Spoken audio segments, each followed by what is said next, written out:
Thank you for joining Wars of the Rosies, and this is General Grand Chapter from the Encyclopedia of Freemasonry by Albert G. Mackey. General Grand Chapter.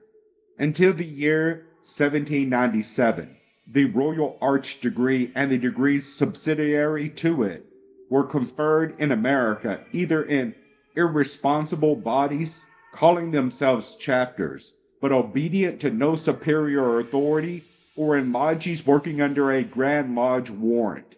On the 24th of October, 1797, a convention of committees from three chapters, namely St. Andrew's chapter of Boston, Temple chapter of Albany, and Newburyport chapter was held at Boston, which recommended to the several chapters within the state of New Hampshire, Massachusetts, Rhode Island, Connecticut, Vermont, and New York to hold a convention at Hartford on the 4th Wednesday of July ensuing to form a grand chapter for the said states.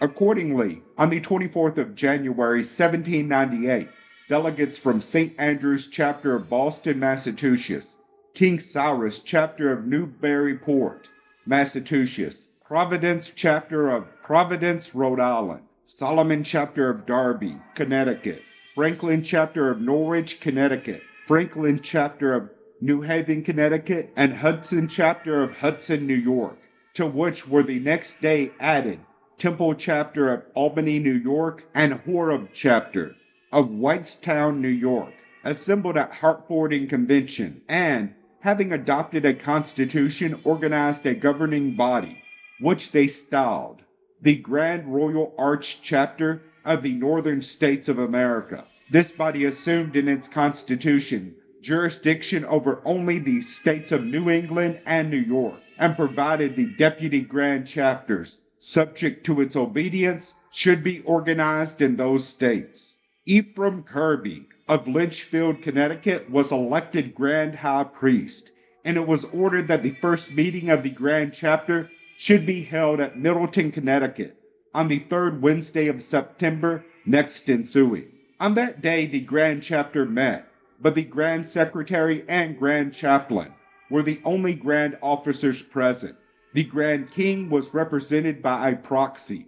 The Grand Chapter, however, proceeded to an election of Grand Officers, and the old officers were elected. The body then adjourned to meet in January 1799 at Providence, Rhode Island. On the 9th of January 1799, the Grand Chapter met at Providence, the deputy Grand Chapters of Massachusetts, Rhode Island, and New York being represented. At this meeting, the Constitution was very considerably modified, and the Grand Chapter assumed the title of the General Grand Chapter of Royal Arch Masons for the 6 northern states, enumerated in the preamble. The meetings were directed to be held septennially, and the Deputy Grand Chapters were in future to be called State Grand Chapters. No attempt was, however, made in words to extend the jurisdiction of the General Grand Chapter beyond the states already named. On the 9th of January, 1806, a meeting of the General Grand Royal Arch Chapter was held in Middleton, representatives being present from the states of Rhode Island, Connecticut, Vermont, and New York. The Constitution was again revised. The title was for the first time assumed of the General Grand Chapter of Royal Arch Masons for the United States of America, and jurisdiction was extended over the whole country. This year may therefore be considered as the true date of the establishment of the General Grand Chapter. In 1826, the septennial meetings were abolished, and the General Grand Chapter has ever since met triennial. The General Grand Chapter consists of the present and past Grand High Priest, Deputy Grand High Priest, Grand Kings, and Scribes of the State Grand Chapters, and the past General Grand Officers.